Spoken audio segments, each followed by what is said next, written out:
tanto profissional, eu dizia, Neila, eu me formei, mas quando eu entro na sala e vejo aquela criança, e agora? O que é que eu faço com o que eu aprendi? Então é difícil da gente ver isso quando a gente não vai mais, não procura ir em pequenos detalhes, entender aquele indivíduo, a forma que ele processa as informações. Tá? Então, seletividade alimentar vai muito mais além do gosto, do cheiro. Vocês precisam ver o processamento sensorial também da visão. Como é que ele processa? Tem uma pessoa que ela é influenciadora aqui no Brasil, né, e também tem muita dificuldade sensorial com as crianças. Então, uma vez até, ela mostrando que a criança não conseguia comer uma coxinha. Ela via abrir, fora. E comecei a observar. Observei, eu falei, gente, ela não gosta quando a coxinha está aberta, que tem o frango ali desfiado na frente. Não consegue. Então, como é que vai fazer? Ou vai adaptar, ou vai cortar essa coxinha, colocar de cabeça para baixo, que não apareça, ou então vai introduzir na boca antes de ver. Agora mesmo em Açu, teve um pai que falou para mim, Açu não, Caicó, teve um pai que falou para mim, Neila, meu filho nem prova, já rejeita. Tenta introduzir para ele, sem ele ver antes. Aí ele falou que você está assistindo a televisão, sentou, colocou a criança entre os pés, ele está ali vendo coisa, ele pegou amendoim, colocou na boca e ele comeu. Aí, amendoim. Aí ele falou, uau, aí quando virou a criança que foi dar o amendoim, então o que é que ele rejeitou? Porque viu. Então, não é questão que vocês vão fazer isso toda vez que vai dar comida. Aos poucos, vocês vão aumentando ali, vai visualizando. Isso é todo um processo de intervenção dessa seletividade alimentar. Então, não vejam, não desistam, mas existe sim uma forma da gente mudar esse ciclo. O trabalho colaborativo. Cara, é uma importância tão fundamental vocês profissionais entenderem que essas terapias, quando efetuadas, não deixar os pais na recepção enquanto você traz e tenta passar, sem os pais saberem nem o que é que a criança está ali fazendo. É necessário uma avaliação, é necessário as recomendações, é necessário os pais saberem o que você está trabalhando aquela criança dentro da clínica. Exatamente. É importante você trazer esses pais dentro da terapia para entender e continuar em casa. Porque não é 1 hora na clínica, 2 horas que essa criança vai aprender. Aí vocês vão escutar dos pais, eu não estou vendo sucesso. Olha só, vou dar um exemplo bem prático. Se você é um terapeuta ocupacional e está ensinando a criança a amarrar um sapato. Você tem 2 sessões por semana. Ela vai trabalhar o sapato 2 vezes por semana. A partir do momento que você colabora com os pais, essa criança não vai treinar 2 vezes por semana. Ele vai treinar quando vai para a escola, quando vai sair, quando vai... Então, esse goal, essa meta, vai ser tão rápido que você não imagina, porque você está ali ensinando. Outra coisa, você está ensinando ali dentro da clínica, ele precisa aprender em casa, na escola, do lado de fora. Eu dou até um exemplo para vocês do banheiro. O Ainer, quando era pequeno, só conseguia fazer em casa. Então, às vezes eu ia para terapia, para Los Angeles, para fazer alguma coisa, ele saía de casa às 5 horas da manhã e ficava até a tarde, sem fazer pipi. Não conseguia. Não conseguia fazer o número 1. Então, o que é que eu fiz? Poxa, só tá toda vez que eu ia para terapia, nem que ele fizesse. Eu entrava no banheiro, às vezes eu fazia, ele estava ali, eu dava descarga, saía, quer usar, não. E eu botei em todas as terapias. Tem que colocar o banheiro dentro da intervenção. Então, elas levavam no banheiro antes de começar a sessão, depois de começar a sessão. Fazendo ou não, e ele enxergando que ali tem um vaso sanitário igual a casa. Ia para o cinema, vamos primeiro no banheiro. Então, começar a entender que aquilo ali hoje o Aine entra em qualquer banheiro, até de avião, e evacua. Sim, até de avião. E evacua. E tem criança, gente, que eu tenho até uma amiga que fala, Neida, já cheguei a ligar para a terapeuta final de semana para levar meu filho para o número 2. Porque ele fez a primeira vez na clínica, só achava que era lá. Só achava que era lá. Então a gente precisa entender que o ambiente influencia muito dentro do autismo. Entendeu? É como se fosse aquela casinha. Aqui eu faço isso com o meu prato e como outros tipos. Então a gente tem que ter, a gente precisa ter essa visão para a gente ver que é só... Gente, qual que é um dos... como é que eu falo para você? Um dos símbolos do autismo é o quebra-cabeça. Por quê? Porque quando a gente consegue encaixar a pecinha, a gente já vai encaixar outra, a gente já consegue entender realmente de onde provém essas dificuldades. E a gente consegue implementar e ver, porque muitas vezes a gente pode dizer, olha, essa criança não consegue isso. Não vai conseguir. Isso não é verdade. Ela só precisa de uma forma que ela consiga se conectar, tá? A Neida, eu queria perguntar, o meu tem 5 anos, ele só faz em pé e na fralda. Ele só faz em pé porque ele só faz na fralda. Ele não senta para fazer. É bem difícil as crianças que ficam muito tempo na fralda, porque eles não conseguem sentar no vaso sanitário. Não consegue, ele senta e levanta. Porque ele desde pequeno fez na fralda. Então, ele está com 5 anos, tira a fralda. Mas não é tirar e ficar com a fralda ali de reserva, porque eu vou no médico, eu estou indo no coisa, eu vou botar. Não. Coloca uma sacola de cuequinha e tira, vai dar trabalho, uma semana com 2, depois você desfralda. Porque depois, quando você tira, em primeiro lugar, ele já não deixa colocar mais, porque a sensibilidade já era. Ele já não vai tolerar mais. Entendeu? E a fralda, às vezes, passa a ser um tipo de vestimenta que já faz parte dele na sensibilidade. Ele almoça, aí, mamãe, Alda. Porque ele vai querer ir ao banheiro, eu acho, também. E eles se escondem, né? E sempre tem aquele horário que ele vai. Então, antecipa. Começa levando para o banheiro. Não importa que não sente, porque ele associa banheiro com o número 1 e o número 2. Ele vai associando. Não importa que ele vá de fralda, que ele vai, mas deixa ele entender que aquele processo é dentro do banheiro. Só faz no quarto e brincando. Aí eu já levei os brinquedos dele pro banheiro, mas ele tira os brinquedos do banheiro. Porque o ambiente interfere muito. Lá em casa, para eu fazer, eu fechei, botei um lacre no banheiro, ou no quarto do Aina, porque ele tinha problema de sono. Então, reformulei o quarto. Hoje em dia, Aina vai pro quarto às 9 horas da noite, dormindo ou não, ele vai pro quarto. Tirei tudo do quarto. Tudo. É só a cama dele, porque ele tem que associar esse lugar para dormir. E hoje não só para dormir, porque teve aquele processo todo de hormônios, né? Vai entrando, que a criança vai se tocando, vai se... Né? Então eu direcionava ele ou para o banheiro ou para o quarto. Esses são os lugares que você pode pegar ali. Então passou um tempo. Quero isso, coloquei no iPad dele na frente, privacidade. Para ele entender que aquela vontade é privacidade. E aquela privacidade é no banheiro ou no quarto. Então hoje... ele está se sentindo, né, com a vontade, ele já fala, I want privacy. Aí eu falo, tem banheiro ou quarto. Então ele já se conecta com essas, quando vem essas vontades, ele não é na sala, não é, é no quarto.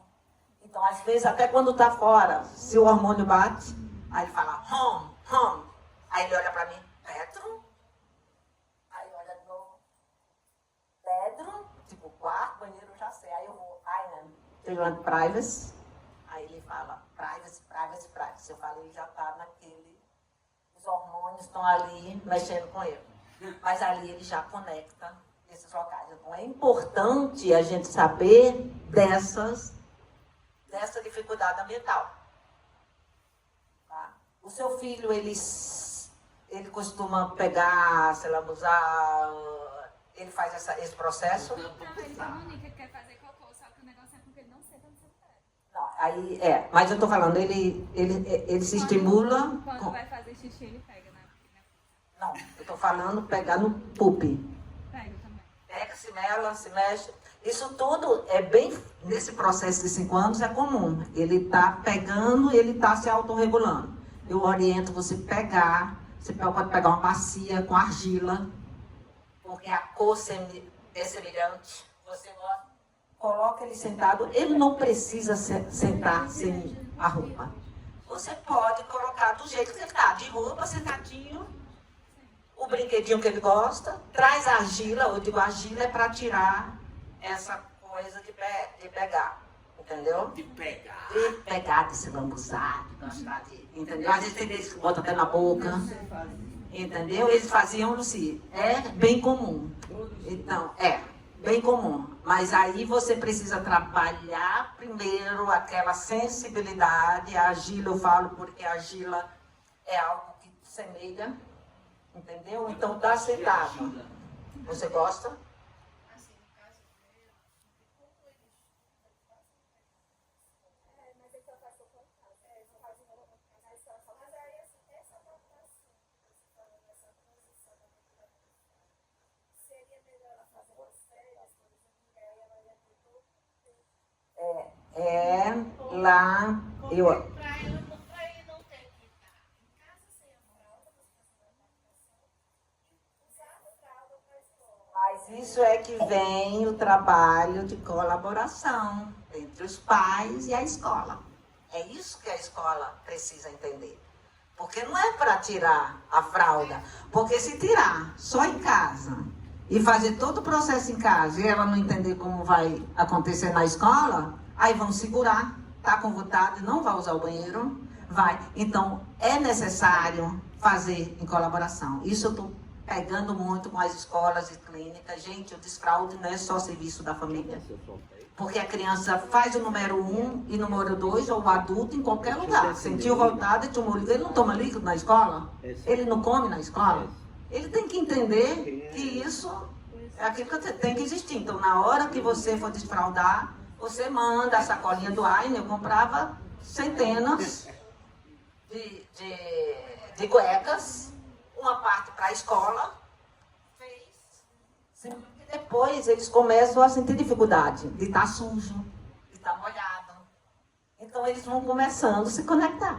É aí que mais procure fazer. Não vá nessa que não está preparada. É como a intervenção, né? Está muito cedo. Vamos esperar, pelo amor de Deus. Né? É coisa do outro mundo. Isso não existe. Pois não, querida.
sempre reforçar, quando, por exemplo, fez, ela precisa entender que ela fez certo. Uau, você fez!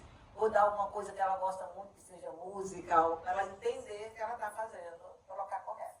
O reforço é bastante importante. Tá? Mas não vai dessa que está cedo e não está na hora, tudo no seu tempo. Não tem essa não. É a gente começar a ver realmente, né? Obrigada, meu amor. E é isso aí. Se você, o bom de reunir, né? Pais, famílias ou cuidadores que têm a mesma dificuldade é que a gente vê que a gente não está sozinha. A gente vê que é um processo que todos nós fazemos parte. Não é isso? Comunicação como base. Gente, eu vou falar algo para vocês. Quando a gente começa a avaliar nossas crianças logo de cedo, um dos sintomas é não escutar. Você chamar e a criança não atender. Né? Eu chamo, é tanto que nas avaliações você vê que os avaliadores às vezes deixam um monte de brinquedinho e deixa a criança e fica só observando, né, os comportamentos. E muitas vezes fala, João, e ele está ali brincando com alguma coisa e ele nem olha, aí ele mais perto. João, e ele está ali brincando e ele não olha. É um sinal. Por que isso acontece? Isso geralmente é nos primeiros anos de vida, tá? Isso aí depois você vê que passa, né? Muito difícil continuar, a não ser que a criança tenha um prejuízo bem maior. Então aí eu falo para vocês, por quê? Porque naquela fase ele não consegue, os sentidos eles não trabalham ainda, não consegue se organizar. Ou seja, ele consegue ver quando ele está falando, então ele consegue manusear só o sentido da visão. Então ele não consegue ver e escutar ao mesmo tempo. Então ele está ali brincando, interagindo, você pode gritar, porque ele está ali focado naquilo que está fazendo. Então, muitas vezes você chama e ele vem de imediato, porque ele não está ali no hiperfoco, e aí é uma das formas que realmente tem essa dificuldade. Tá? E quando você começa a trabalhar os sentidos, né, o cérebro, você sabe que... você sabe que a criança, o indivíduo com autismo, o prejuízo deles no primeiro ano de desenvolvimento é tremendo.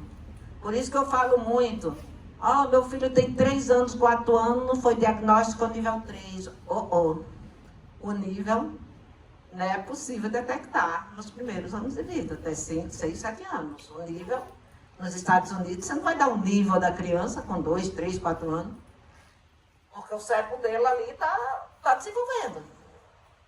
A gente vê também, algumas pessoas dizem, meu filho saiu do nível 1 ao nível 3. Diagnóstico errôneo. Porque o suporte sempre ele vai melhorar. A Lucia aqui com os meninos, eles fazem várias coisas, mas tem que ter um acompanhamento, tem que ter uma direção, né? É necessário. Então não fiquem, né? Não vão muito na compra de alguns profissionais, até a gente vê eu vejo muito isso. Eu acho que a Lucia deve ver isso nas redes sociais também. Meu filho saiu do nível 1, foi nível 3. Ele nunca foi nível 3. Ou saiu, né? Nível 3 para o nível 1. Ele nunca foi nível 3. Meu filho tinha nível 1, não fazia hoje, né? Faz isso. Eu estava ontem mesmo na Assembleia e uma pessoa falou para mim. Eu conheci uma pessoa que hoje é médico, mas era nível 3. Ele pode ter tido algumas dificuldades naquele período, entendeu?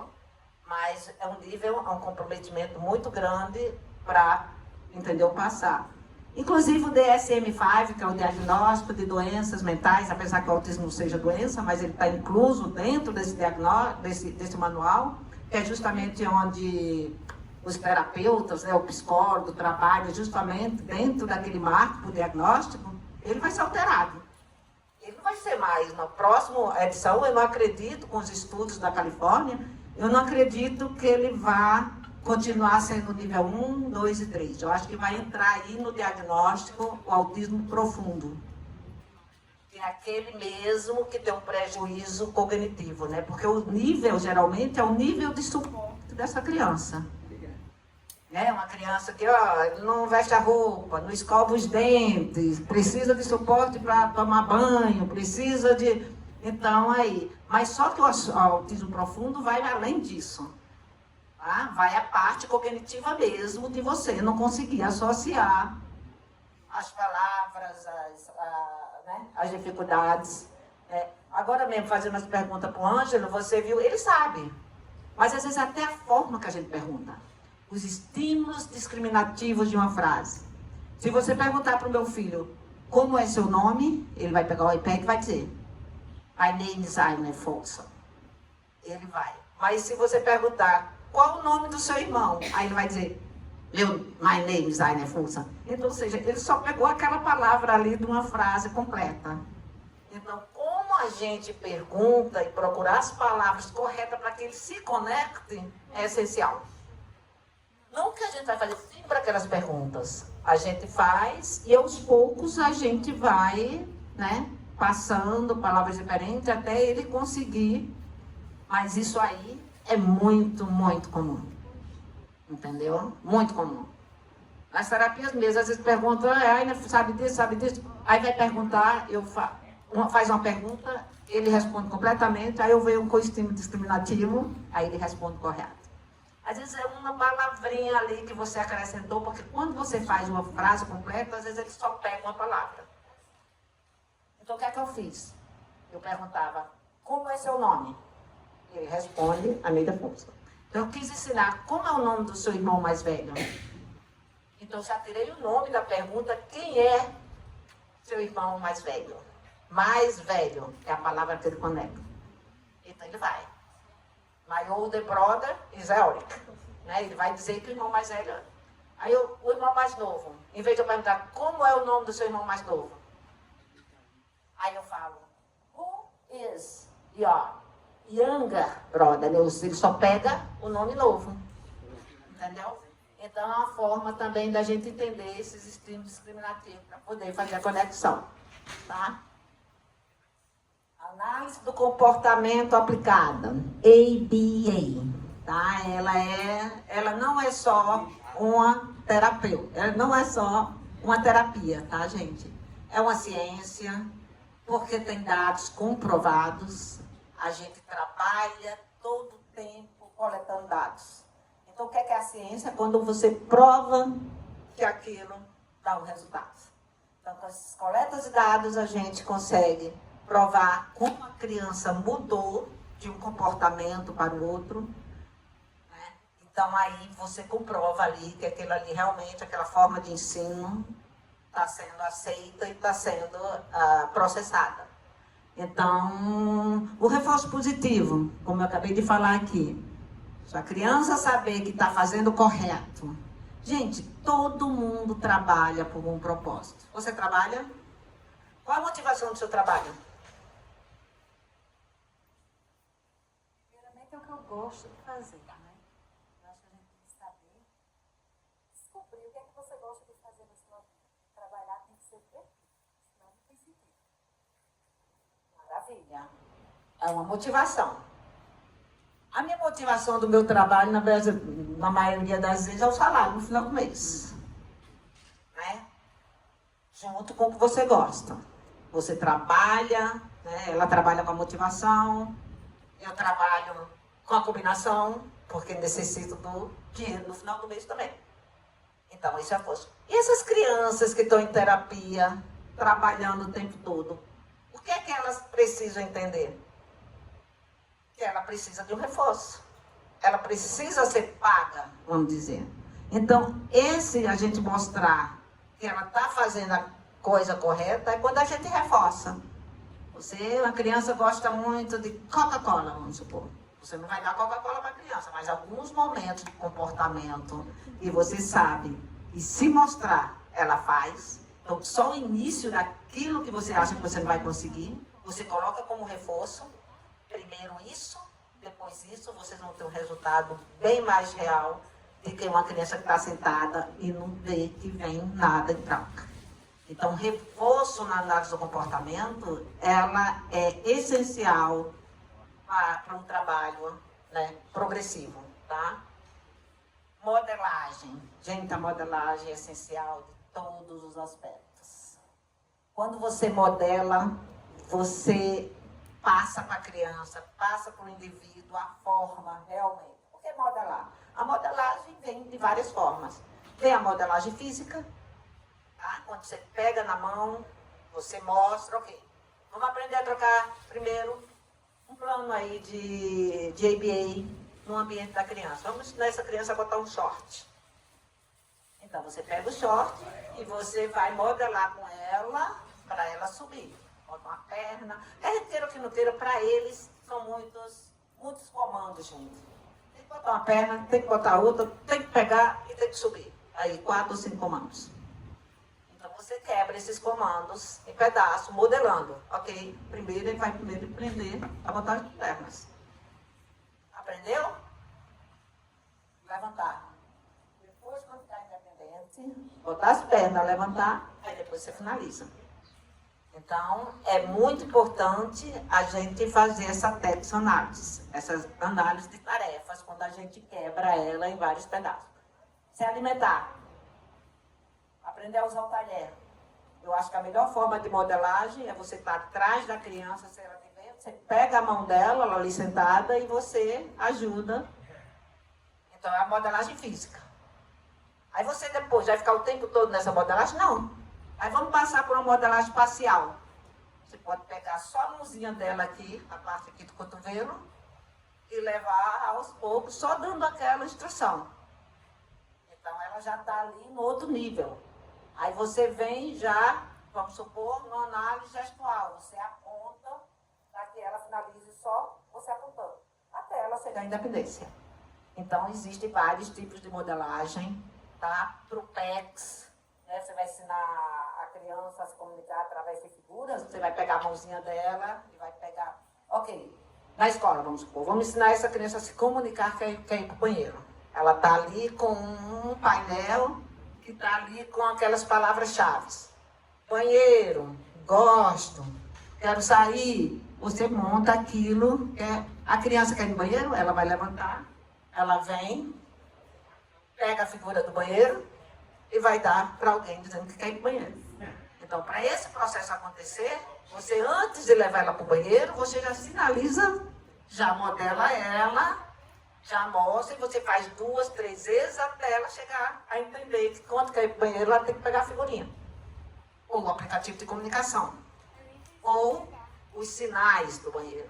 Porque a comunicação aumentativa e alternativa é toda aquela comunicação que não é verbal. E meu filho, por não ser verbal, eu ensino a ele gesto. Está lá longe, ai, né? Vem aqui.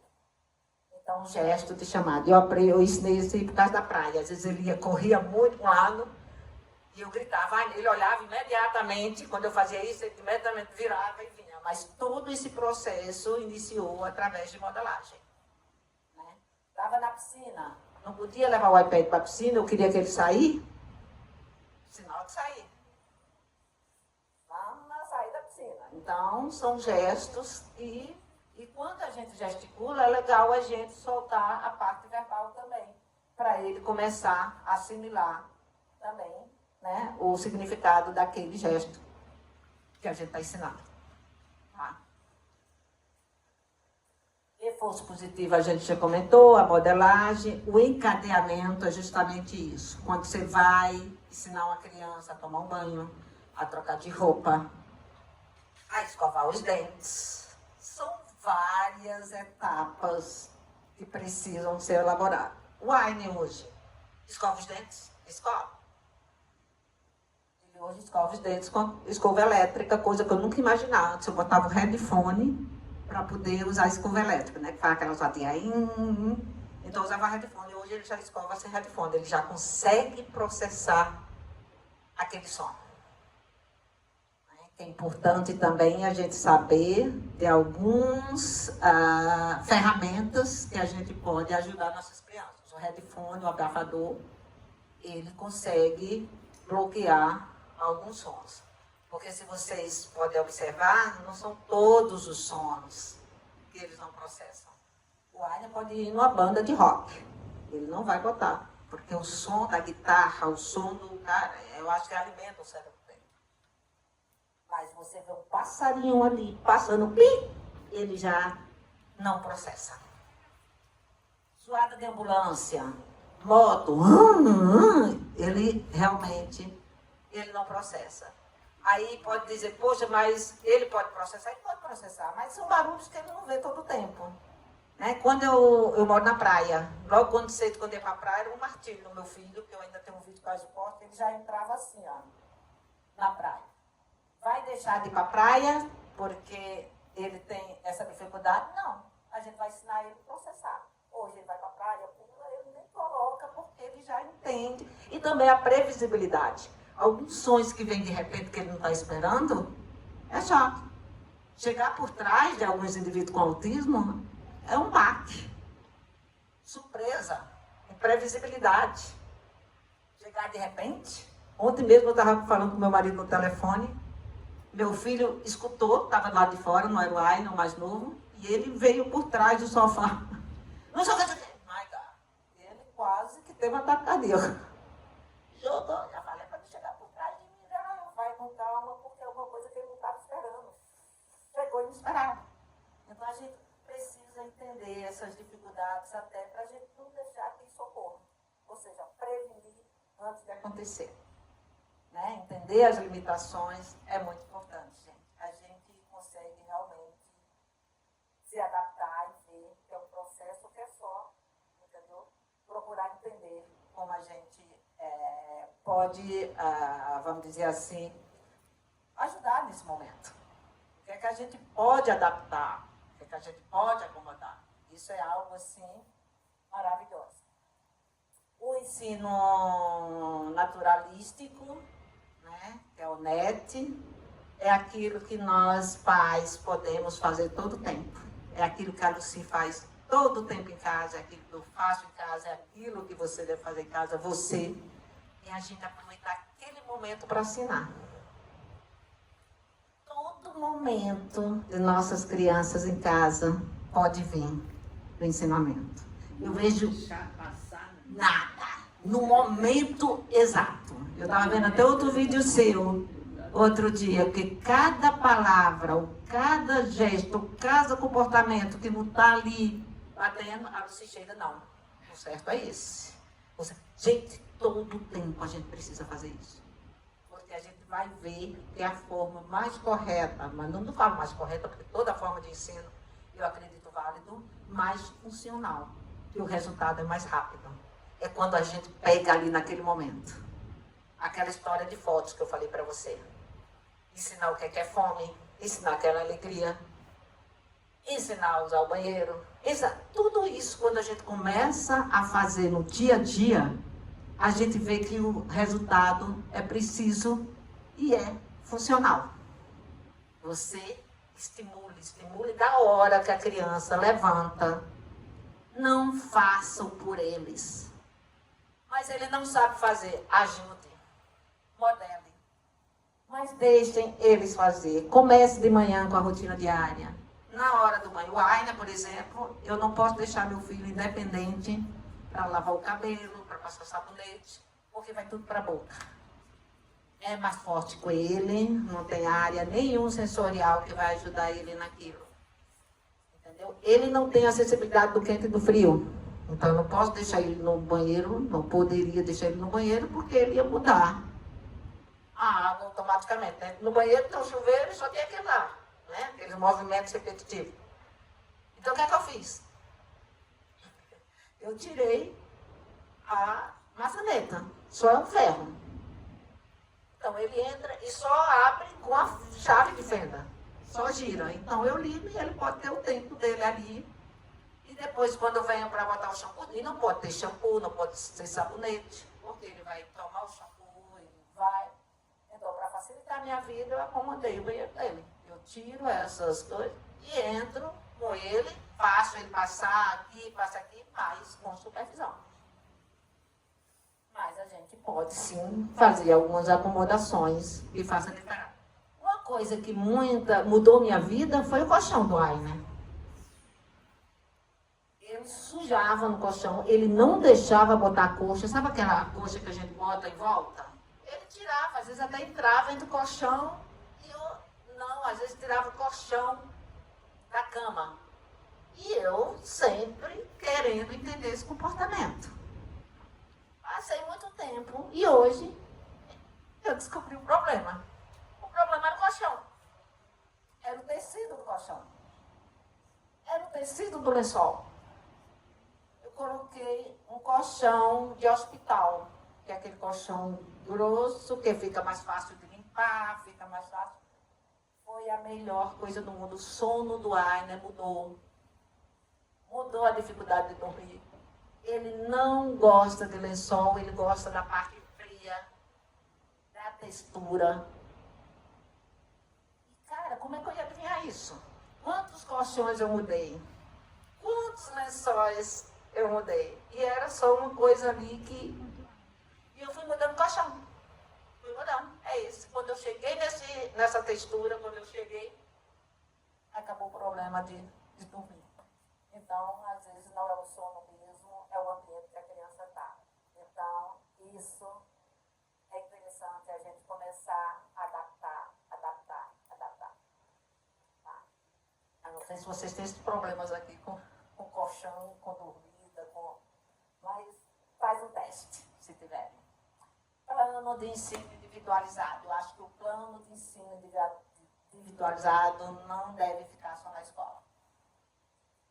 A gente ensina todo dia em casa. Eu monto meu plano individualizado para o Ainer todo. Eu colaboro com a BCBA, que está ali acompanhando. Né? O Ainer desenvolveu o comportamento de rasgar papel. Tem as fases, rasgar roupa, rasgar papel, e tem várias fases que a gente passa ao decorrer do tempo. Então, eu vou abrindo planos individualizados dentro de casa. Qual o plano do Ainer hoje? Eu estou sempre introduzindo novas comidas, porque ele tem a seletividade alimentar. E eu já tenho aquele lado de entender o prato, vai com o quê, na textura vai com o quê, né? Isso aqui vai com o quê. Então eu falo, hoje meu gol é ensinar o Ainer a comer, vamos dizer assim, batata frita ou alguma coisa. Então eu vou trabalhar ali.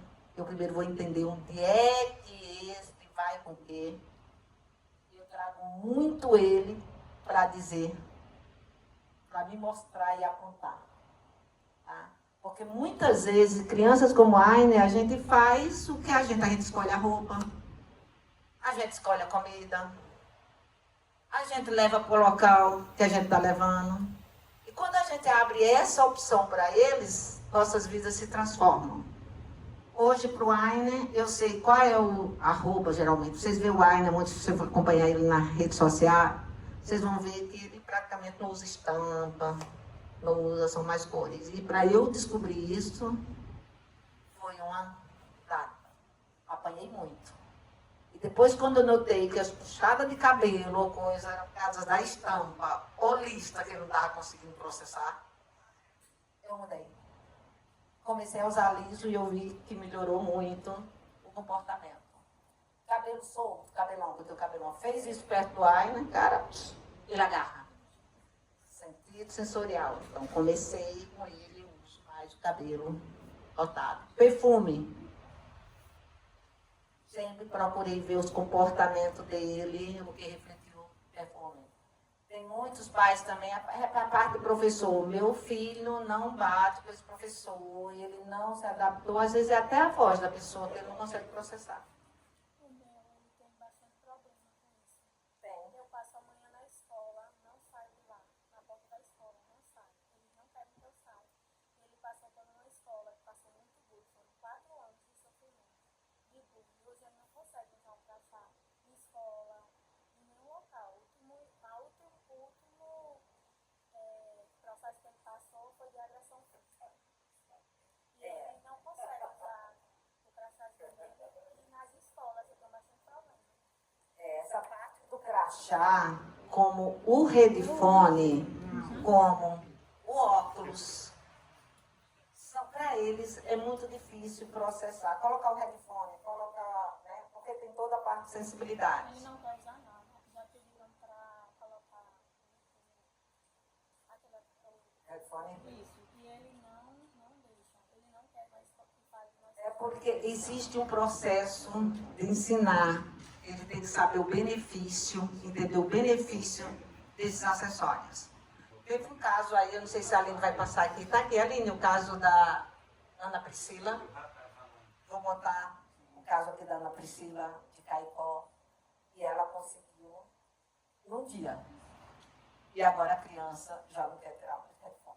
Minhas terapias, gente, mesmo fazendo as terapias, eles tentaram ver se conseguia na escola, mas ele São algumas formas assim que eu acho que eu, Luci e outras mães, a gente já tem. já conversou. Porque eu acho que aí é a capacitação.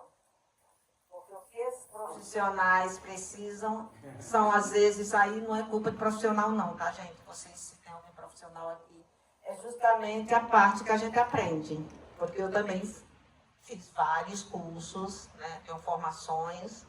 Eu tenho até curso que eu fiz na Rafa, em cima do progresso de crianças, quando o pai está influenciando ali, está ali com a criança, acompanhando a diferença dessas crianças para as crianças que o pai só deixa na escola, é dever da escola que tem que fazer, e não é. Não é. Tem que ser um trabalho, e a gente tem metas, a gente tem estudos que mostram a diferença de crianças com os pais que se envolvem. E aqueles que não. Então, ou seja, ali é comprovação. Então, eu acho que os pais, tanto os pais como os profissionais, precisam de capacitação para saber lidar ali. Não adianta saber só o que é aba, como é que eu trabalho a fuga, como eu trabalho o cadeamento. Como é que você vai fazer isso quando você depara com a criança que mal senta na cadeira? Não fica, ele anda amanhã, eu levo antes. O que é que você vai fazer? Então, você tem que saber primeiro, entender como trabalhar esses comportamentos para a criança adquirir conhecimento. Então, você não consegue. Né? Não consegue. É aquilo que eu falei para você. Muitos professores, né? Muitos pais precisam de capacitação. Porque, sem querer, reforçam todo o tempo o comportamento e depois não conseguem sair daquele comportamento. Né? Mas eu vou mostrar para você mais ou menos a parte. Se tivesse um headphone aqui, eu ia te mostrar como é que você faria ele colocar o headphone. Mas, vamos lá. Acomodações. Acomodações é o que eu falei para vocês em sala de aula. Cara, eu vou falar uma coisa para você. Eu participei disso até nos Estados Unidos, em algumas acomodações, e realmente mudou vidas de professores, mudou vida de crianças que não conseguem permanecer na sala de aula, que não conseguem focar, que não conseguem finalizar uma tarefa, que é bem difícil. Então, existe as acomodações em sala de aula. Se uma criança está numa sala de aula, a primeira coisa, né? Geralmente as escolas gostam de colocar essas crianças lá no fundo com acompanhante. Ou então fica no fundo, que não é para, né, para intervir. Na sala. É a pior coisa do mundo é colocar a criança lá no final da sala. Porque o sensorial ali que ela está vendo, todas as crianças, todo aquele estímulo lá no final, é difícil dessas crianças processarem. Então eles precisam estar onde? Na frente, de frente para a parede. Menos estímulo visual.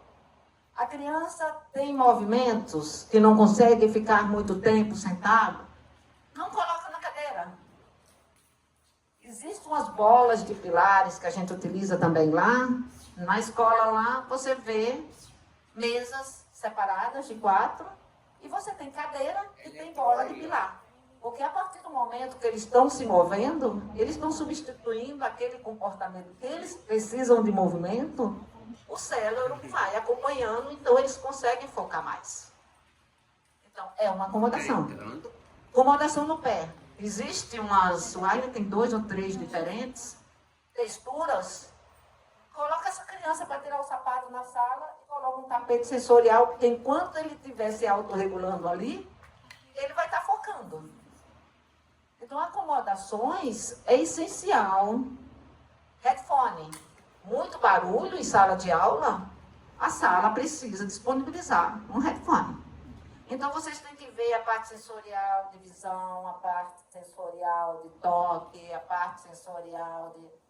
Entendeu? Qualquer parte que venha suprir essas necessidades é welcome, é bem-vinda. Você vai ver que realmente faz a diferença.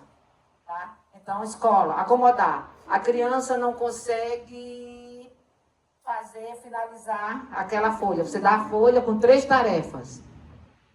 Não, gente. Adapta o material dela. Põe só um. Dá um tempo para ele fazer o 2. A gente tem que entender que a gente precisa entender que essas crianças precisam do plano baseado na necessidade dela. O que é que ela pode, né? Ou não. Tá?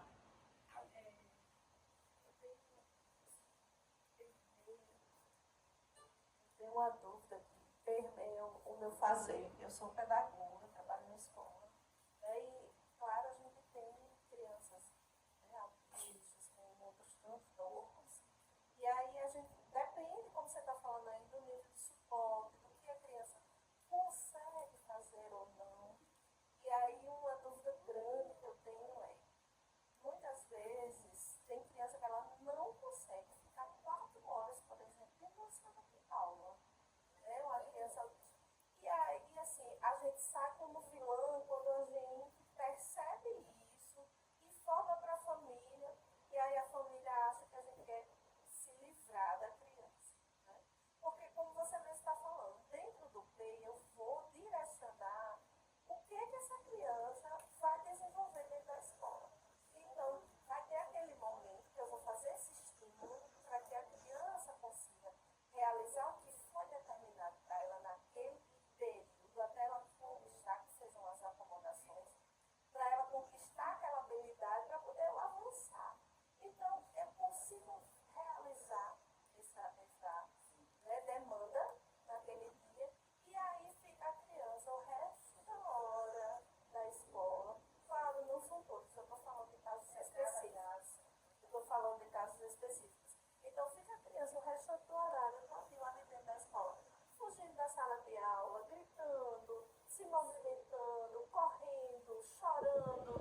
Então, para a gente, para a escola, eu não acho assim que seja uma atitude legal essa criança ficar essas 4 horas dentro da escola. Por isso que eu falo que as escolas, os profissionais precisam de capacitação para lidar com essas dificuldades. Se a escola tem 4 horas para lidar com essa criança,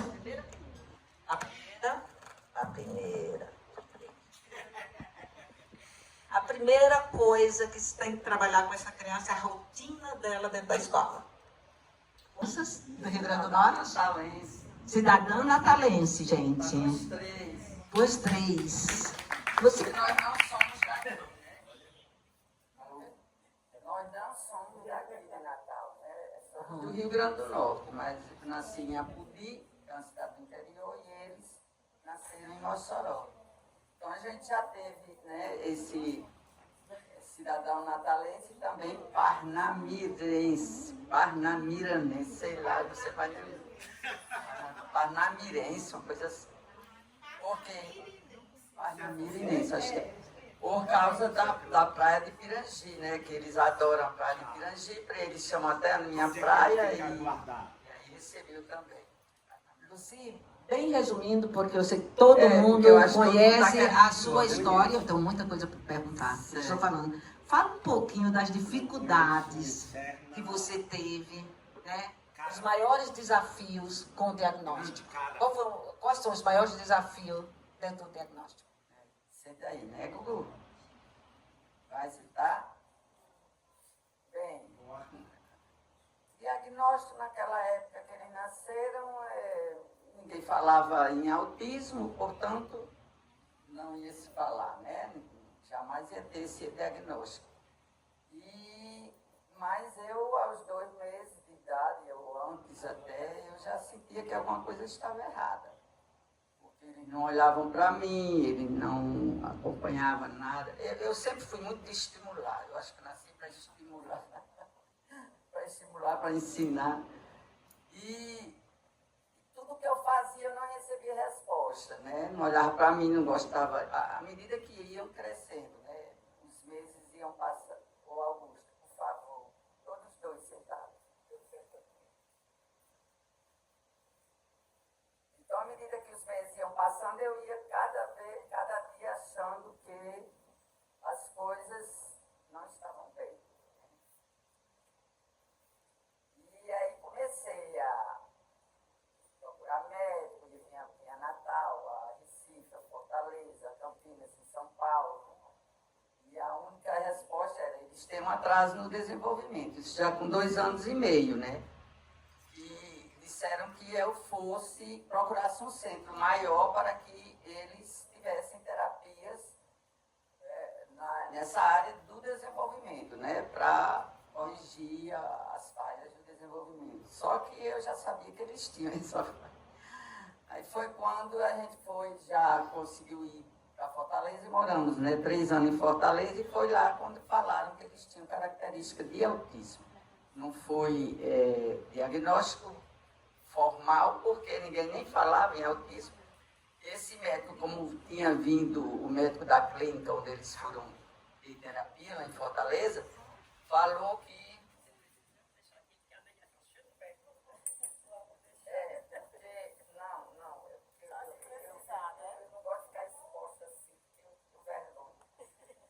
eu não sou palestrante como ela, né?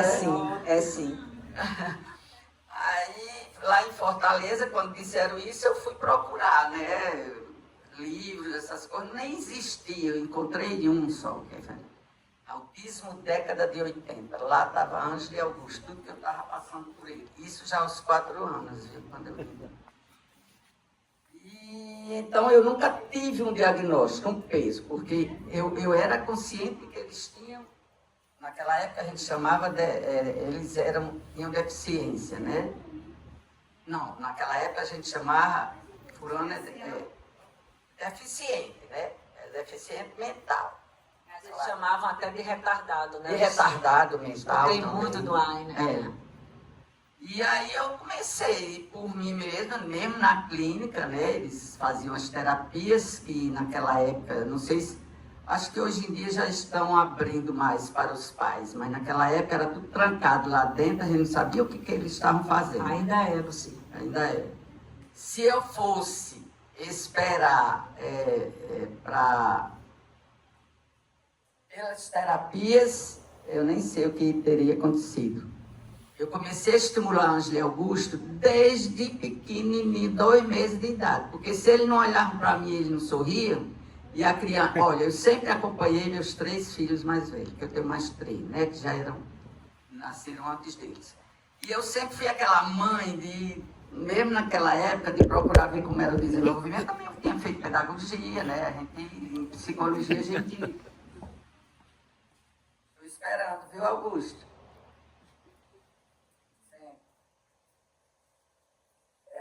Tinha feito pedagogia, eu sempre gostei muito de psicologia, né? Psicologia do desenvolvimento.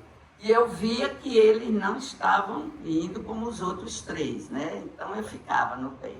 Aí ficava fazendo mil e um estímulos, né? Para olhar para mim, para acompanhar as coisas, para balbuciar, nada de balbuciar.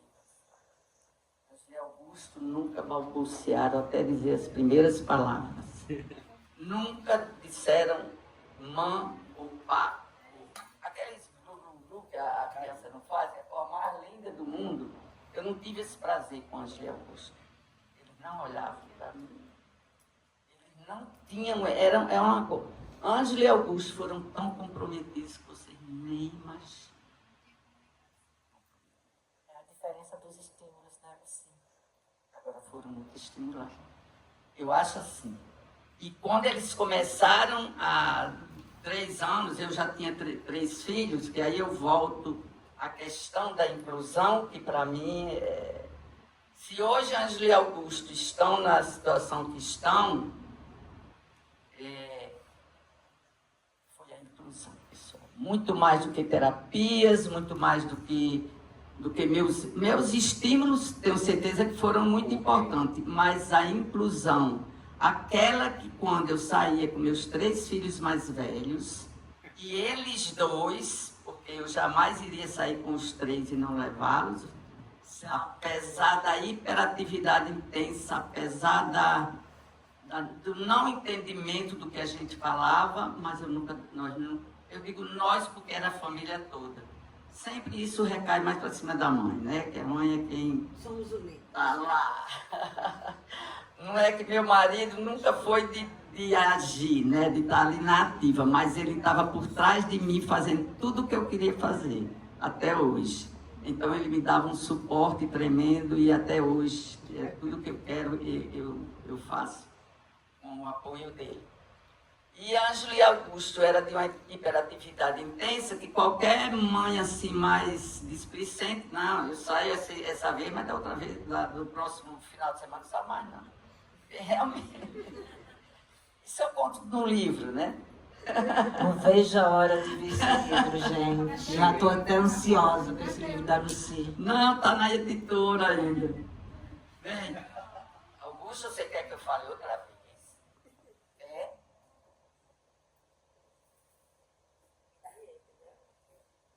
Bem, então,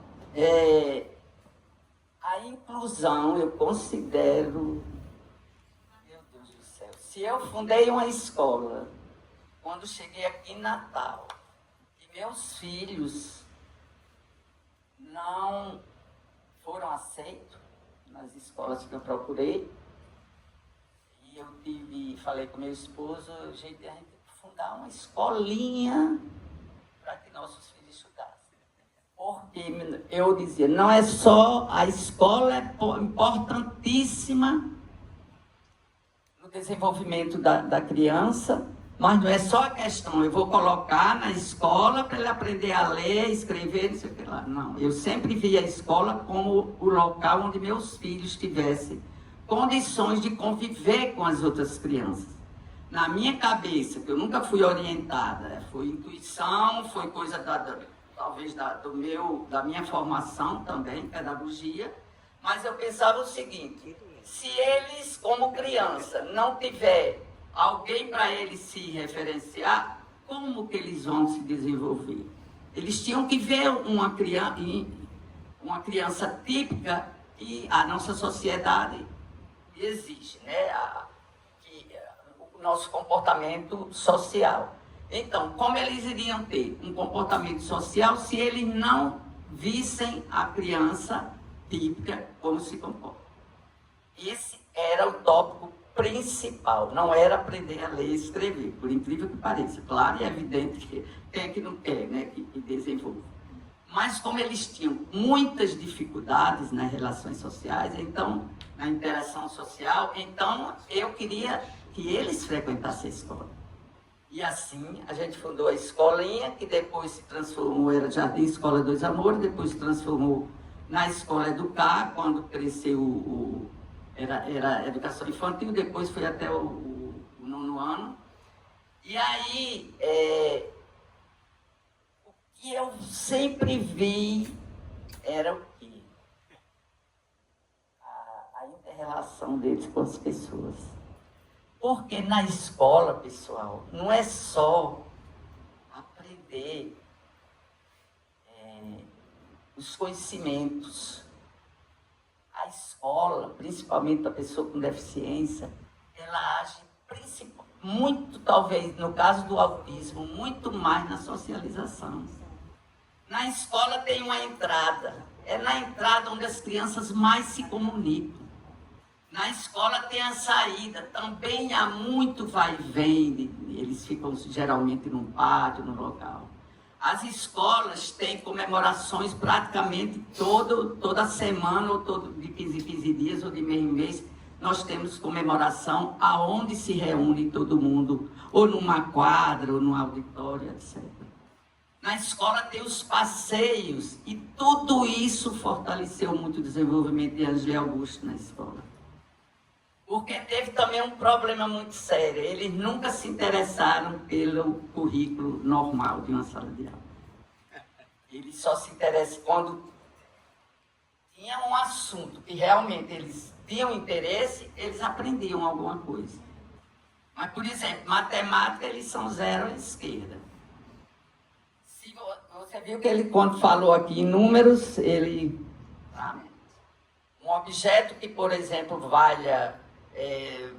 sei lá, R$500, ele pode dizer que é R$2, ou vice-versa.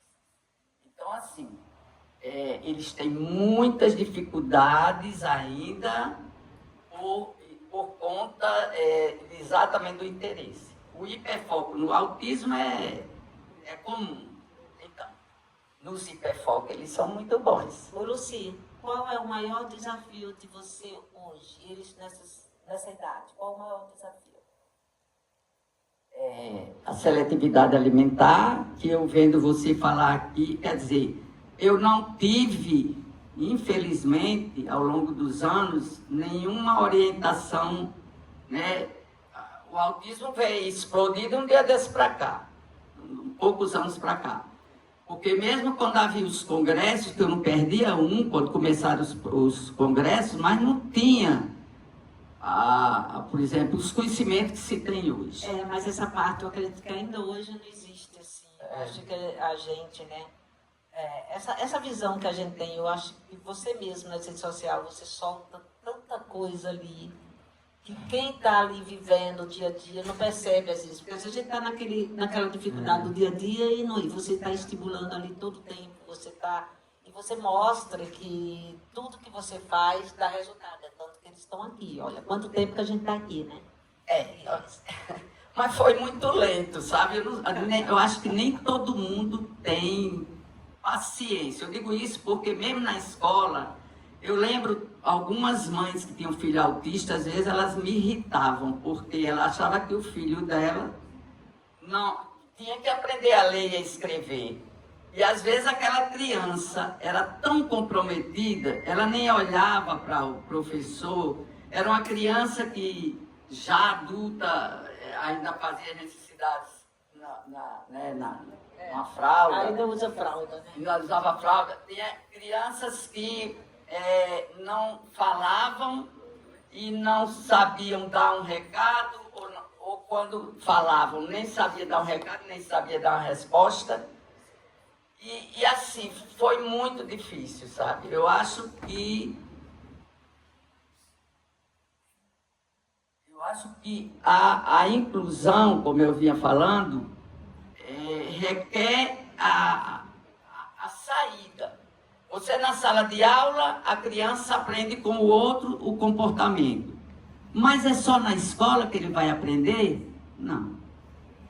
Tem pais que acham que bota o filho na escola, pronto. Tá tudo certo, e não é. Se você coloca na escola, mas não sai com essa criança. Se você coloca na escola, mas seu filho vive dentro de casa, não leva ele para canto nenhum, porque o comportamento é assim. As dificuldades, Luci, eu vejo muito, né? Os pais dizer, eu vou levar, ele bate em mim. Eles são agressivos. Mas se a gente começar a entender o que acarreta essa agressividade, começar a ter um olhar mais de onde e trocar, né? E adaptar. Por exemplo, a criança que vai... Não, mas minha criança agride do nada. Ninguém faz nada do nada. Existe algo ali para aquele comportamento ter acontecido. Exatamente. A falha de comunicação aumenta os comportamentos inapropriados. Eu vejo os meninos, né? Eles são entendidos. Eles sabem da previsibilidade. Você ensinou a eles... Indo aos locais, você ensinou a ele muito. E a própria comunidade dando esse retorno, né, Luci? Eu conto, claro, que houve muito preconceito ao longo dessa jornada, né? A gente sentiu muito preconceito, mas nunca esses preconceitos ou algumas situações de rejeição a eles, nunca foi motivo para desistir. Tá? Eu acho que pais de pessoas com qualquer tipo de deficiência, especialmente o autismo, que é uma das deficiências mais difíceis. Eu chamo de deficiência, viu, pessoal? Existe muito aí nomenclatura. É deficiência, tá, Luciana? Para mim é deficiência. É deficiência, é um déficit. É um déficit muito no comportamento, na maneira de ser, na maneira de se comportar, ou de falar. Você vê, Ângelo, ele não tem censura, né? Tem a questão da censura. E Ângelo e Augusto, antes que eu esqueça, porque 78 anos a gente já esquece muito, viu? Aí às vezes eu estou falando e me faltam palavras. Então, é bom que se saiba que, até falou-se assim, o autista, ele não, geralmente ele é introvertido, ele não se comunica bem, ou quando se comunica é de uma forma bem, digamos, sutil, ou então não se alegra, não faz algazarra, é muito difícil. As emoções, Luciana, as emoções ali estão... As emoções, pois é, ele não, é como se não soubesse, né, expor suas emoções. Mas Ângelo e Augusto têm um outro problema, pessoal. Não só é autismo que eles têm. Eles têm uma síndrome chamada Síndrome de Williams, que é genética. E essa síndrome, a principal característica dela é essa simpatia exagerada, esse riso constante. Mas tem também deficiência intelectual. E o autismo, em alguns casos, também tem. E eu acho que o maior problema de Ângelo e Augusto ao longo dos anos... O maior problema de Ângelo e Augusto ao longo dos anos é porque foram essas duas condições. Não é brincadeira. Viu? Dois transtornos ali bem... E a síndrome de Williams tem... Agora, vejam bem, até mais ou menos a puberdade, início da adolescência, eles não tinham essa comunicação, primeiro porque a fala era mais ecolálica, né? Mas eles não tinham essa alegria, nem conversar, até porque eles não falavam bem, né? Mas eles vieram desenvolver... Talvez porque a gente saía muito com eles. Com estímulos. Né? Eu acho que vocês estimularam assim. E como a condição da síndrome de Williams já favorecia, uniu o útil ao agradável. Então eles se tornaram esses dois papagaios, né? Essas duas celebridades. Falam pelos cotovelos. Desenvolveram os hiperfocos, aí quer mostrar a todo mundo o que é que sabe. E bem, eu devo muito, primeiro, modesta parte, a minha insistência. Porque eu tenho 3 palavras, quem é mãe aqui de autista? Eu digo que eu tenho 3 palavras que não pode, de forma alguma, a gente deixar de lado. É insistir, persistir e nunca desistir. Se vocês soubessem que até hoje eu ainda preciso ensinar Ângelo e Augusto a... Compreenda. Uma coisa é você dizer, meu filho sabe fazer isso. Outra coisa é você dizer, meu filho faz com precisão, faz da forma correta. Então, lavar as mãos da forma correta, eles não lavam. 45 anos que eu ensino. Mas eles vão lá, a pontinha dos dedos. Pessoal, isso é toda hora. Então, o que é que eu faço? Eu vou para uma pia, no meu banheiro tem 2 pias, eu fico aqui e o outro aqui. E eu fico lavando as minhas mãos e eles lá, aí eles fazem. Se forem sozinhos, não fazem. É verdade esse bilhete? É verdade? Tá ajudando aqui. Então, assim, a insistência, Nós não temos, eu mesma, na minha trajetória, não tive esse aprendizado não, essas técnicas que ela ensinou aqui hoje, né? Nunca tive. Então, tem coisas que ela falou aqui, que ela apresentou.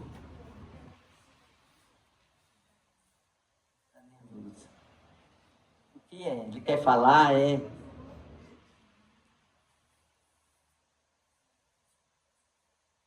Quer falar, né? Quando a gente finalizar, a gente... Eu termino já. Não, pode continuar. Para ele tá tudo bem. É só para lembrar, que ele pediu para lembrar. Bem, aí então, todo essa palestra dela, falando de quantos recursos nós temos hoje em dia, que eu não contei com nada disso. Se Ângelo e Augusto hoje não consigo, viu, a Neida? Eu vou até tentar ainda ver se eu consigo alguma... Não sei se eu vou conseguir. Eu vou, a gente marca, eu vou estar com ele em algum momento, e aí eu vou testar. Não, é a questão da alimentação que eu não consegui até hoje. Aí tem as técnicas que ela passou e tudo, mas eu não porque eu sabia, mas porque eu conseguia. Posso te falar uma coisa, Luci? De repente é você. Assim, ele não conecta você, conecta você com frango, com biscoito, com mingau, entendeu?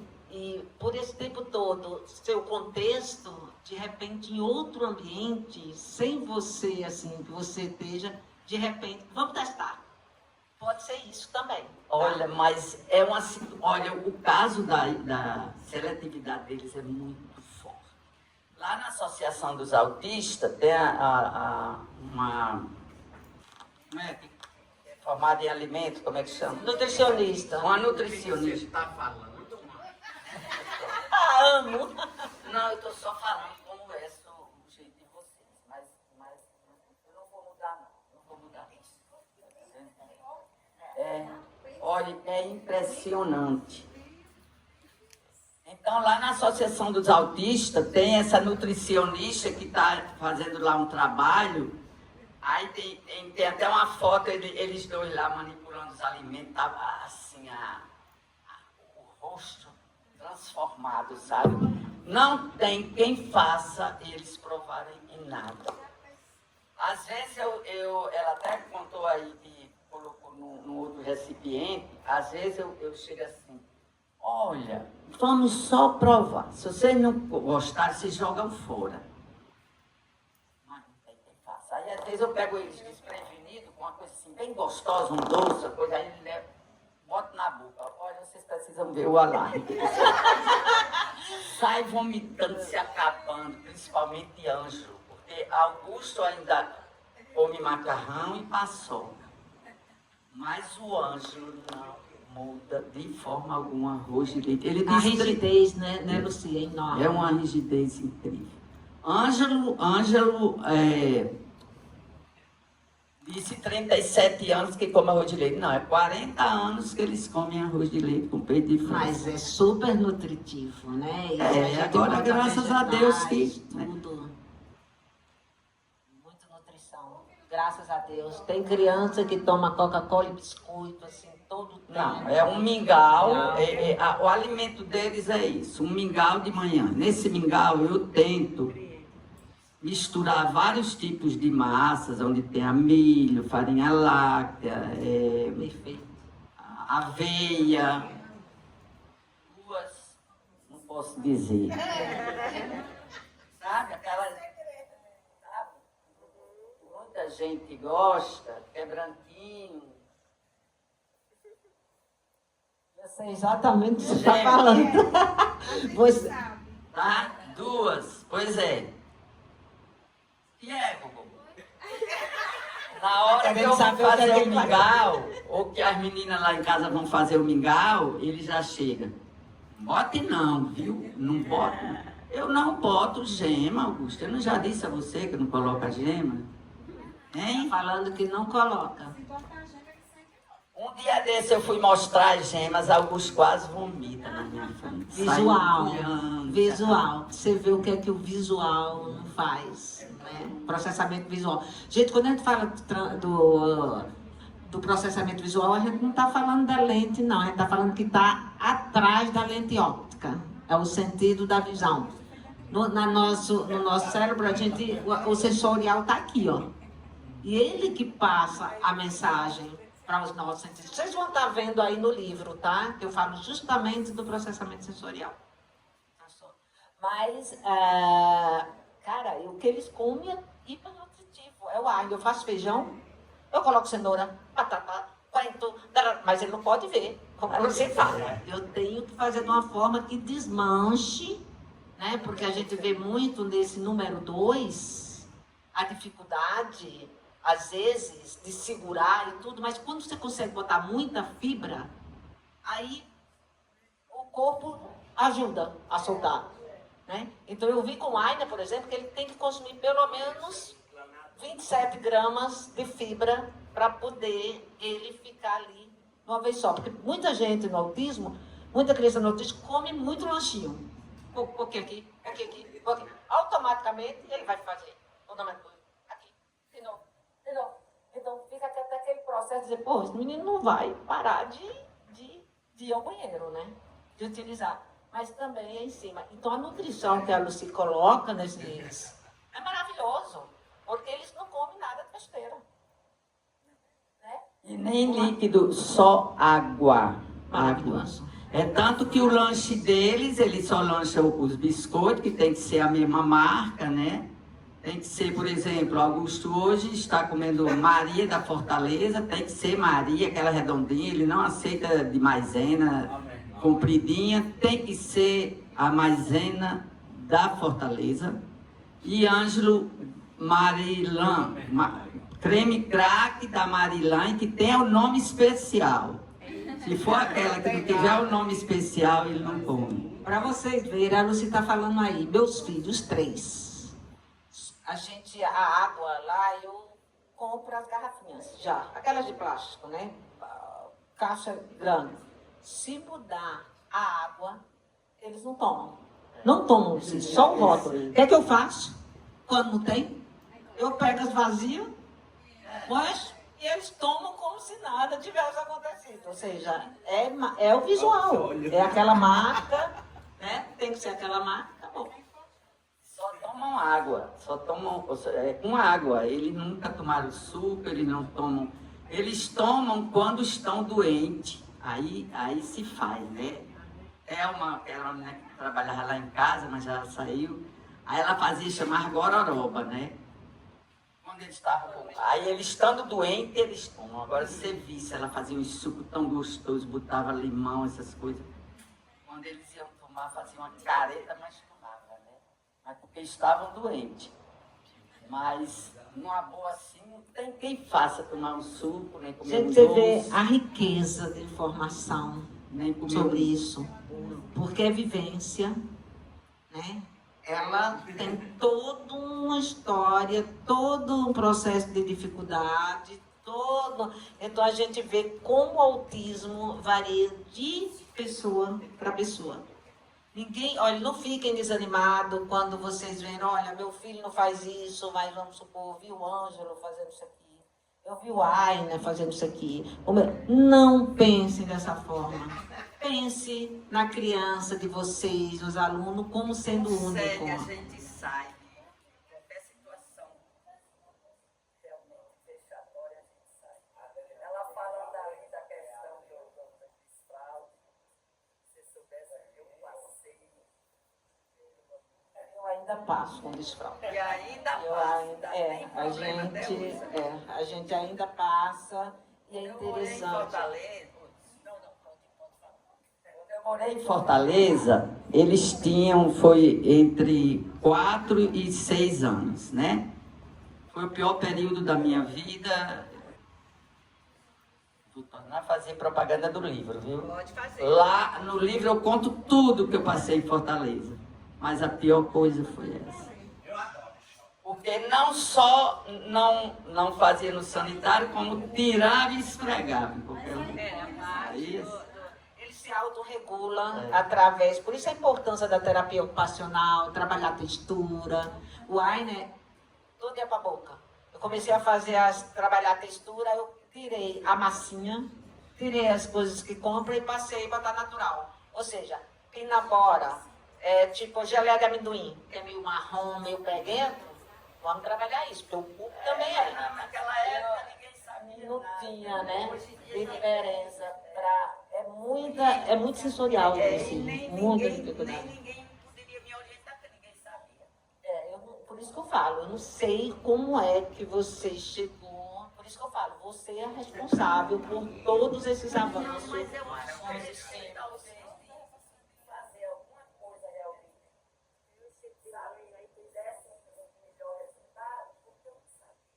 Eu fazia por intuição. E olha que tua intuição, olha o Eu resultado. estava ali no sanitário, eu ficava aqui de frente, eu mesmo fazia força para que não fizesse a parte. Muito. E não queria fazer xixi, ficava ali eu falava, gente, tomou tanta água e tá ali. É porque o cérebro, o cérebro não conseguiu receber a mensagem do cérebro. Então, quando você sabe que sua criança precisa, e às vezes eles se machucam porque tem vontade e não sabe conseguir. Aí o que é que ele faz? Liga a torneira, puxa a descarga e começa a tentar, né, fazer algo.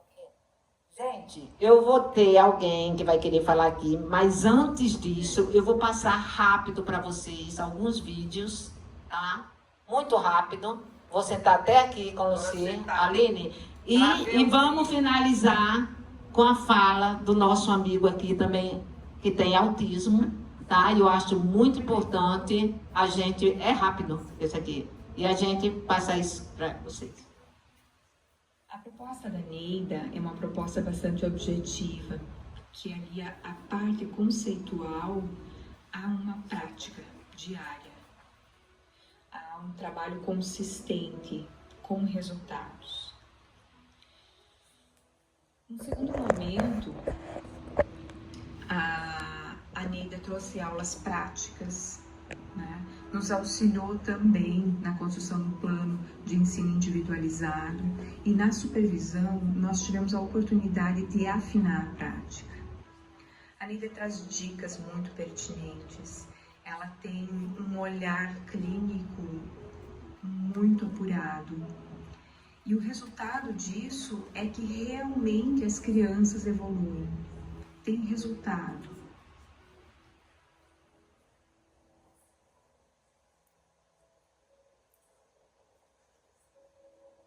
Ela tem os dois conhecimentos, na verdade, tanto de mãe quanto de profissional.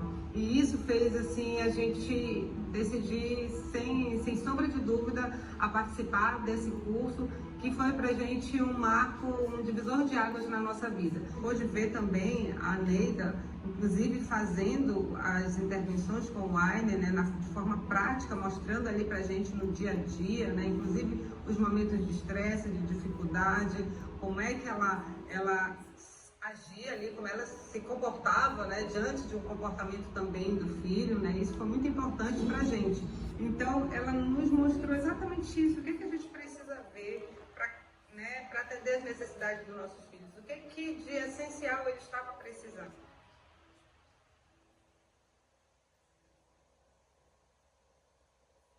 E fiquei muito feliz também de ver o Ainer, ver ele assim ao vivo, né, sem muita programação, que eu vi ali o Jonas, né, eu vi ali muita coisa do Jonas. Então, assim, é uma energia muito forte, né, que foi passada para mim. Eu consegui fazer algumas intervenções com ele, eu mesma.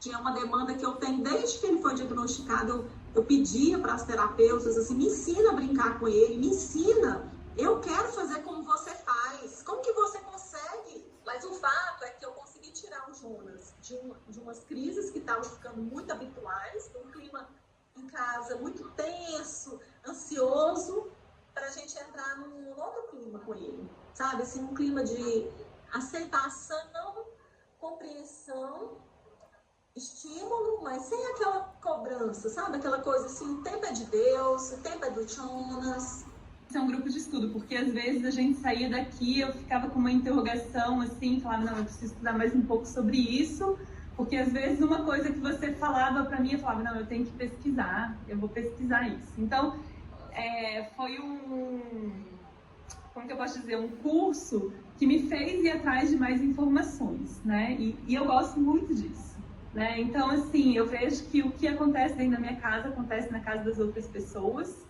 e isso me dá força para eu continuar trabalhando do jeito que eu trabalho aqui em casa, porque eu tô vendo que por meio também das suas orientações, o que eu já fazia e o que você me mostrou, mostra que eu tô indo no caminho certo. Eu acho que, na verdade, antes de conhecer o trabalho desenvolvido pela Neida, eu digo que nós perdemos muito tempo, nós corremos com o Arthur para muitos lugares, vários tipos de terapia, mas o que deu resultado foi esse trabalho, primeiro voltado com o aplicativo, a comunicação alternativa, né? E o que eu achei de mais interessante nas oficinas da Neida é justamente, otimizou muito tempo, o Arthur está funcional, é um caminho que a gente tem resultados expressivos e rápidos. Os resultados acontecem assim, você fica até se surpreende, na verdade. Na primeira oficina, eu me surpreendi com algumas coisas que aconteceram. Na segunda, mais ainda, né? Aconteceram tantas coisas em tão pouco tempo que eu falei, poxa, por que eu já não fiz isso antes? Mas, graças a Deus, assim, só tivemos ganhos em relação a esse trabalho feito com a Neida. Eu digo aí que de 60%, quase 70% da questão dos comportamentos, comportamentos ruins dele foram minimizados. A filha Bárbara, ela tem a nível de suporte 3, mais difícil. Isso na testa dele foi uma mordida, tá? Da filha. Porque ela não consegue ficar na sala de aula. Ela se desregula fácil, até com um cachorro ou um pássaro. Tanto exatamente, a sensibilidade auditiva dela é gritante, ela não consegue usar abafador, então ela vai para a escola para socializar. E muitas pessoas chegaram, por que não tinha ela?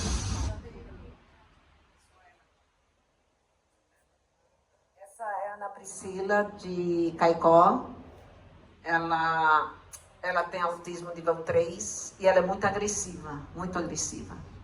E essa mordida que ela levou na cabeça, essa entrevista foi comigo, numa rádio de Caicó.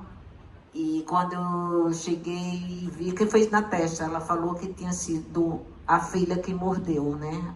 Ela agrediu. E aí eu falei, Ana Priscila, mas por quê? Qual foi o motivo? Ela falou, toda vez que meu cachorro late, ela se agride. Ou seja, se não tiver ninguém, ela agride ela mesma. Se tiver alguém, ela agride. Aí eu falei, por que não o uso do headphone? Ela falou, ela não aceita headphone. De jeito nenhum, já tentei de todo jeito. Vim para Natal, né, com o motorista, ela falou, Neida, posso ir junto? Aí eu falei, traz sua filha. Para eu ir, são 4 horas lá para cá, e eu vim observando ela, eu sentei atrás com ela e vim observando, né, ela chegou a um ponto, assim, já 2 horas de viagem, ela já vinha com a mãozinha para vir para mim, então ela já começou a interagir comigo. Então, eu falei para ela, o que você vai conseguir é o uso do headphone. Ela falou, mas como eu faço isso? Então, eu expliquei para ela como é que ela ia fazer para ela tolerar o headphone. Aí eu falei, você faz dessa forma e o resultado é positivo. Isso no mesmo dia à noite, né, Aline? Ela manda uma mensagem para mim dizendo que já tinha chorado muito. Porque exatamente como eu tinha falado, até mais rápido do que ela imaginava, a criança no início tirava e ela começou a usar a técnica que eu falei. Aí ela mandou dizendo, agora ela não deixa tirar mais, porque agora ela está vendo o benefício do headphone. Então, isso que eu estou passando para você foi a semana passada. Então, é o mais presente. Ela falou, você pode compartilhar, porque a intervenção existe. O que precisam são profissionais que entendam como trabalhar essas crianças. Tá? Aí vem essa outra pessoa de Caicó também. Pode passar ali. Tá? Isso é um pai que fala que a criança tem uma seletividade alimentar muito profunda. E eu falei da parte visual. E aí, como eu comentei para vocês, ele falou que sentou colocou a criança sem ver e a criança comeu amendoim. Então, isso aí é uma prova também que a sensibilidade visual, o transtorno visual afeta muito, e o ambiente afeta muito na seletividade alimentar. Então, a gente tem que ver além. Não só o cheiro, não, a gente tem que realmente procurar, tentar ver uma análise. Pois não?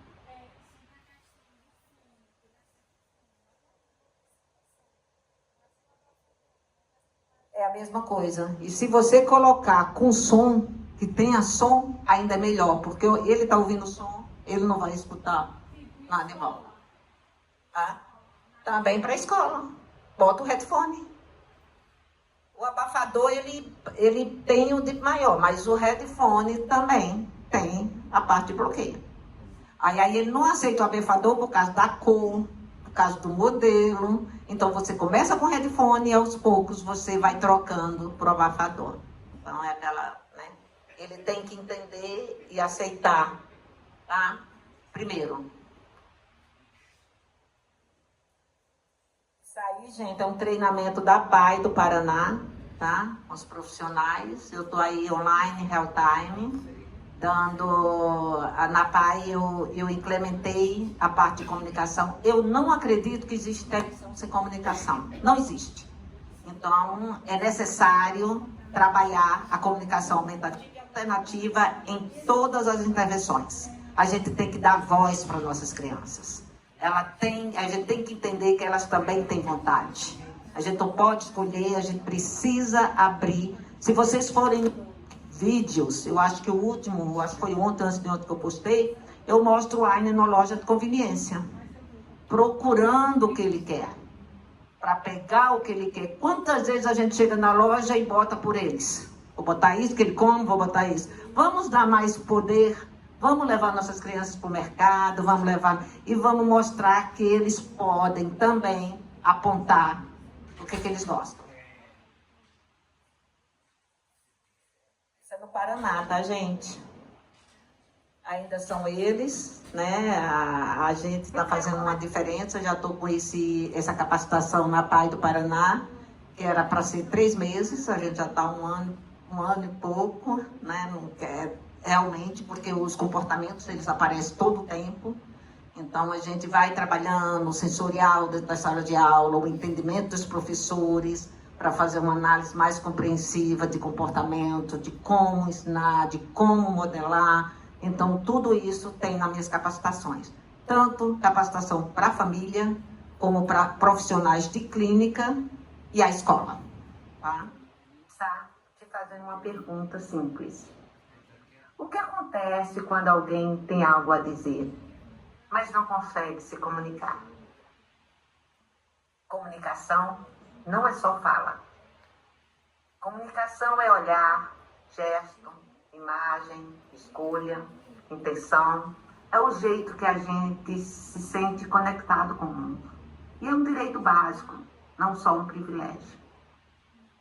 Quando falamos de criança no espectro do autismo, especialmente aquelas que não utilizam a fala funcional, precisamos ampliar nosso olhar. Porque toda criança se comunica, mesmo quando não usa palavras. É aqui que entra a comunicação aumentativa e alternativa, a CAA. A CAA é um conjunto de estratégias que ajudam a proposta da vida. É um pouquinho, tá? Do que eu